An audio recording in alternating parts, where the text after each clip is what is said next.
Olá, eu sou o professor Thales Rogério, professor de História, e hoje eu estou aqui para mais uma aula de História do Brasil, seguindo aí o nosso cronograma de estudos. Hoje nós queremos falar sobre a República Velha, ano esse que compreende 1889 até 1930, e eu quero nesse primeiro momento apenas ficar com o início dessa República Velha, com o período do governo de Deodoro da Fonseca. Nós vamos comentar um pouco também de Floriano Peixoto e vamos finalizar aí fazendo uma análise de como que finalizou esse processo. Logo mais eu voltarei em um outro momento com uma próxima aula referente à política do café com leite e principalmente a introdução do período de Vargas. Mas vamos à aula.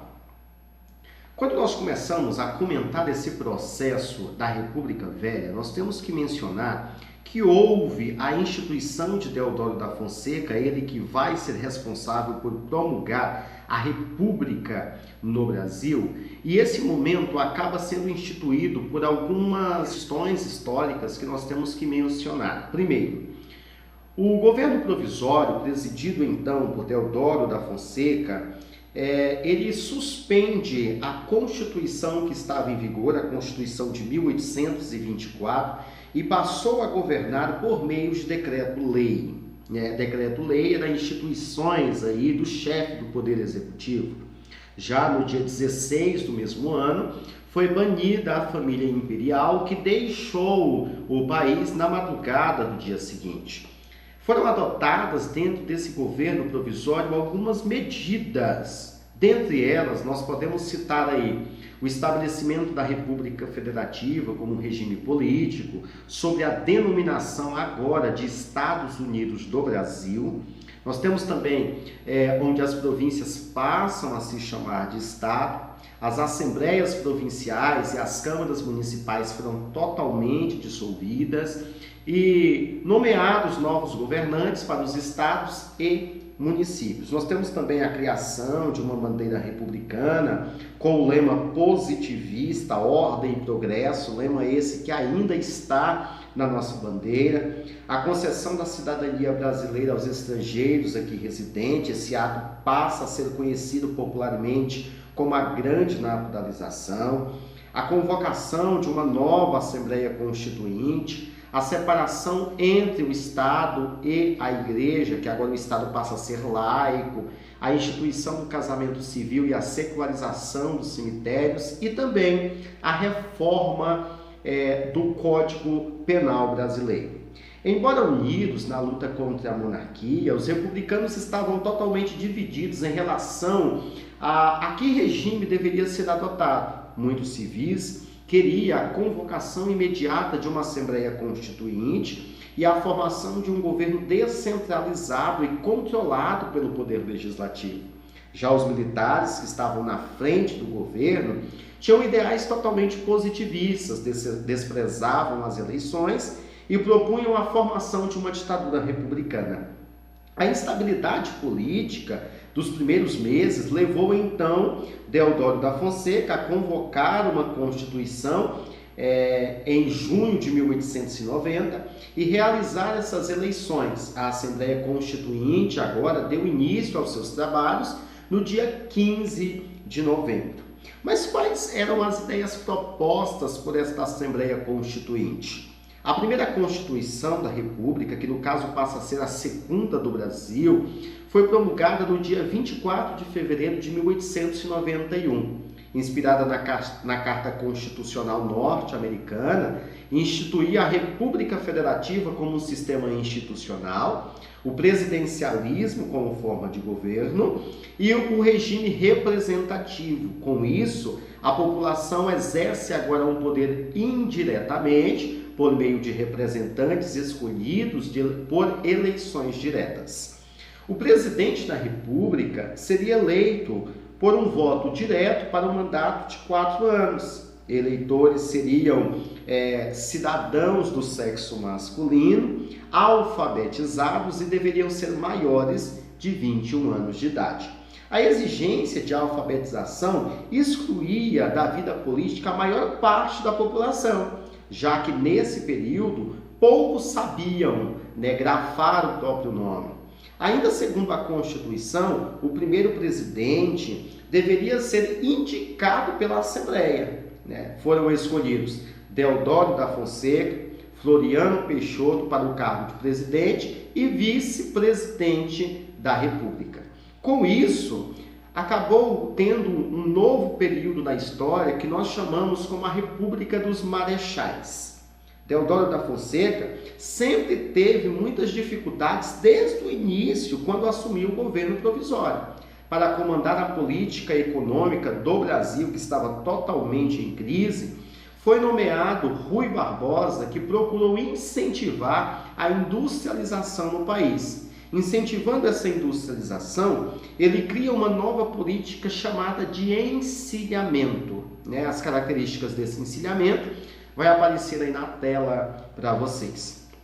Para fortalecer o crédito, Rui Barbosa permitiu que alguns bancos emitissem papel ou moeda para ser emprestado.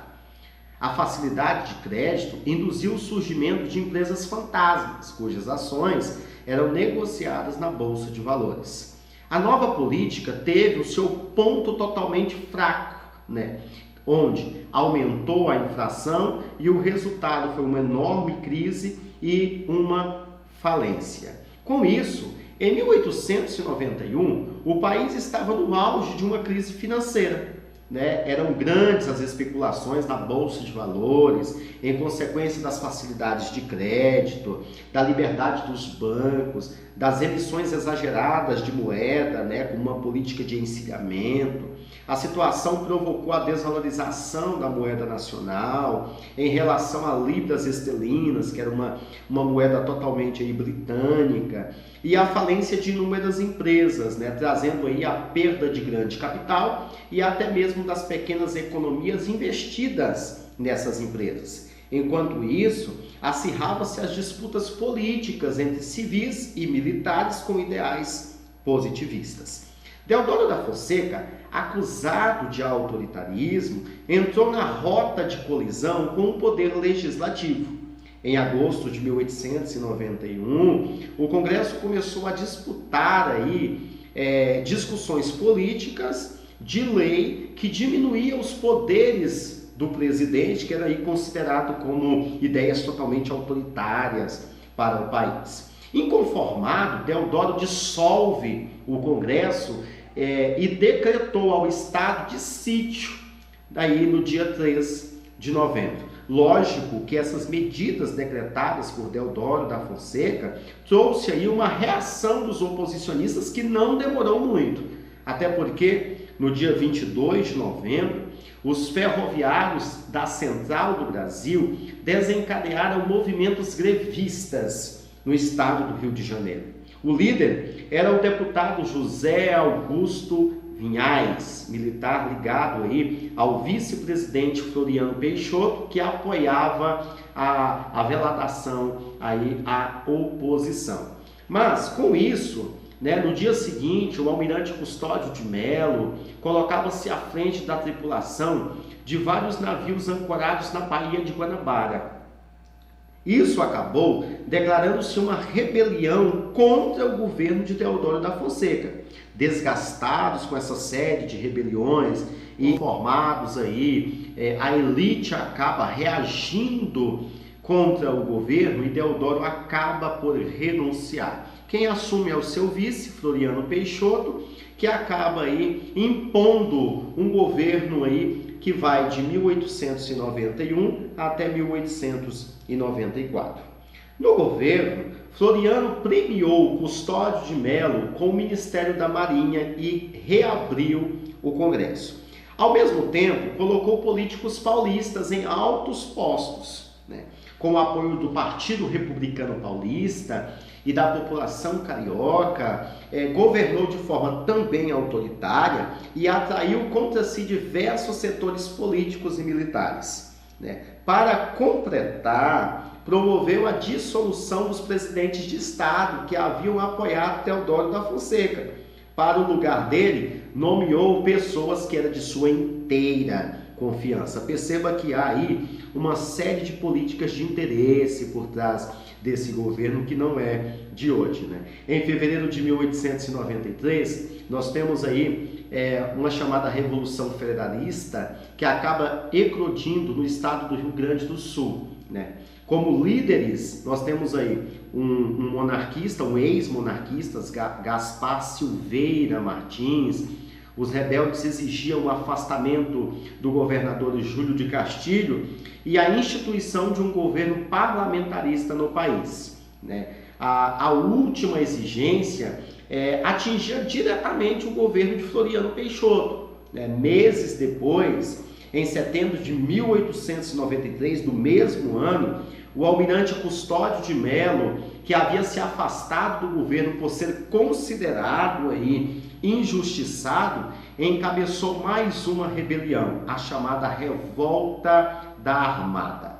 Os dois movimentos foram duramente reprimidos por Floriano Peixoto, não faltando aí o fuzilamento sumário e atos de atrocidade.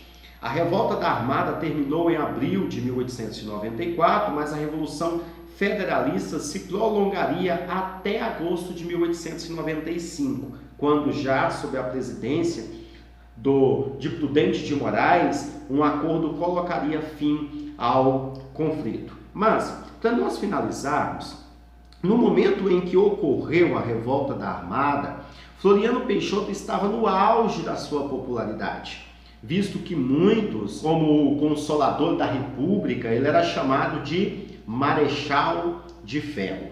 Em torno dele se criou uma corrente política que ficou conhecido como jacobinismo florianistas, né? Jacobinismo havia correspondido à ala mais dura, mais radical da Revolução Francesa, isso que acabou desencadeando na França. E aqui ele reunia grupos de militares com formação positivista, né, funcionários públicos que dependiam do governo para subir na hierarquia do Estado, pessoas de camadas médias descontentes com o governo de Deodoro da Fonseca e setores pobres da população que viam no Marechal uma esperança de melhoria nas condições de vida, né? A ideologia desses grupos era uma espécie de nacionalismo, contudo, um nacionalismo violento, né? E uma crença de que Floriano era o salvador da República. Os principais veículos de divulgação dos florianismos jacobinos eram os jornais cariocas. Como destaque para esse jornal, nós temos o Nacional e também o Jacobino, né? Essa foi um resumão de história, né? Por mais esse primeiro momento da República Velha. Muito obrigado pela sua presença, pela sua companhia. Até a próxima aula.